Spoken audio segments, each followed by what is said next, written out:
1 Samuel chapter 20. David fled from the prophet's dormitory in Ramah, returned to Jehonatan and said, "What have I done? Where have I gone wrong?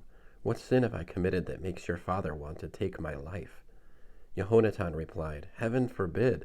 You're not going to die. Look, my father does nothing important or unimportant without telling me first. So why should my father hide this from me? It just won't happen." In response, David swore, "Your father knows very well that you have made me your friend. This is why he will say, 'Jehonatan must not know this, or he will be unhappy.' As truly as Adonai lives, and as truly as you are alive, there is only a step between me and death." Jehonatan said to David, "Anything you want me to do for you, I'll do."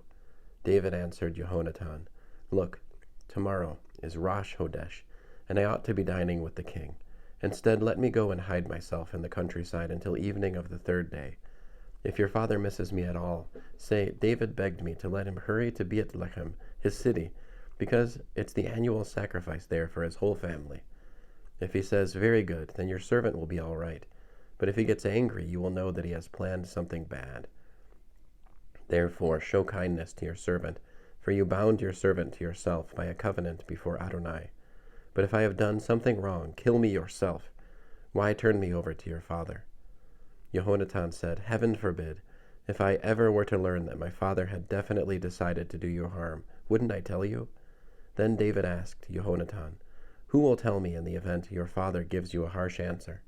Jehonatan said to David, "Come, let's go out in the countryside." They went out, both of them, to the countryside. Jehonatan said to David, "Adonai, the God of Israel, is witness. After I have sounded out my father, about this time tomorrow, or the third day, then if things look good for David, I will send and let you know. But if my father intends to do you harm, may Adonai do as much and more to me if I don't let you know and send you away, so that you can go in peace. And may Adonai be with you, just as he used to be with my father. However, you are to show me Adonai's kindness not only while I am alive, so that I do not die, but also after Adonai has eliminated every one of David's enemies from the face of the earth. You are to continue showing kindness to my family forever." Thus Jehonatan made a covenant with the family of David, adding, "May Adonai seek its fulfillment even through David's enemies." Jehonatan had David swear it again because of the love he had for him. He loved him as he loved himself. Jehonatan said to him, "Tomorrow is Rosh Hodesh, and you will be missed, because your seat will be empty. The third day hide yourself well in the same place as you did before. Stay by the departure stone. I will shoot 3 arrows to one side, as if I were shooting at a target. Then I will send my boy to recover them. If I tell the boy, 'They're here on this side of you, take them,' then come. It means that everything is peaceful for you. As Adonai lives, there's nothing wrong. But if I tell the boy, 'The arrows are out there, beyond you,' then get going, because Adonai is sending you away. As for the matter we discussed earlier, Adonai is between you and me forever." So David hid himself in the countryside. When Rosh Hodesh came, the king sat down to eat his meal. The king sat at his usual place by the wall. Jehonatan stood up, and Avner sat next to Shaul, but David's place was empty. However, Shaul didn't say anything that day, because he thought, "Something has happened to him. He is unclean. Yes, that's it. He isn't clean." The day after Rosh Hodesh, the second day, David's place was empty, and Shaul said to Jehonatan his son, "Why hasn't Yishai's son come to the meal either yesterday or today?" Jehonatan answered Shaul, "David begged me to let him go to Beit-Lechem. He said, 'Please let me go, because our family has a sacrifice in the city, and my brother demanded that I come. So now, if you look on me favorably, please let me go away and see my brothers. That's why he hasn't come to the king's table.'" At that, Shaul flew into a rage at Jehonatan and said, "You crooked rebel! Don't I know that you've made the son of Yishai your best friend? You don't care that you're shaming yourself and dishonoring your mother, do you?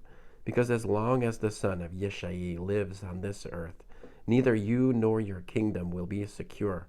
Now send and bring him here to me. He deserves to die." Jehonatan answered Shaul his father, "Why should he be put to death? What has he done?" But Shaul threw his spear at him, aiming to kill. Jehonatan could no longer doubt that his father was determined to put David to death. Jehonatan got up from the table in a fury and he ate no food the second day of the month, both because he was upset over David and because his father had put him to shame. The next morning Jehonatan went out into the country at the time he had arranged with David, taking with him a young boy. He told the boy, "Now run and find the arrows I'm about to shoot." As the boy ran, he shot an arrow beyond him. When the boy reached the place where the arrow was that Jehonatan had shot, Jehonatan shouted at the boy, "Isn't the arrow beyond you?" Jehonatan continued shouting after the boy, "Quick, hurry, don't just stand there." Jehonatan's boy gathered the arrows and returned to his master. But the boy didn't understand anything about the matter. Only Jehonatan and David understood. Jehonatan gave his weapons to his boy and said to him, "Go, carry them to the city."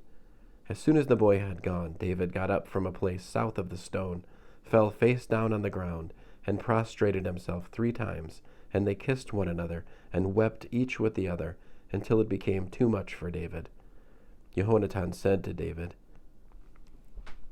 "Go in peace, because we have sworn, both of us, in the name of Adonai, that Adonai will be between me and you, and between my descendants and yours forever." End of 1 Samuel chapter 20.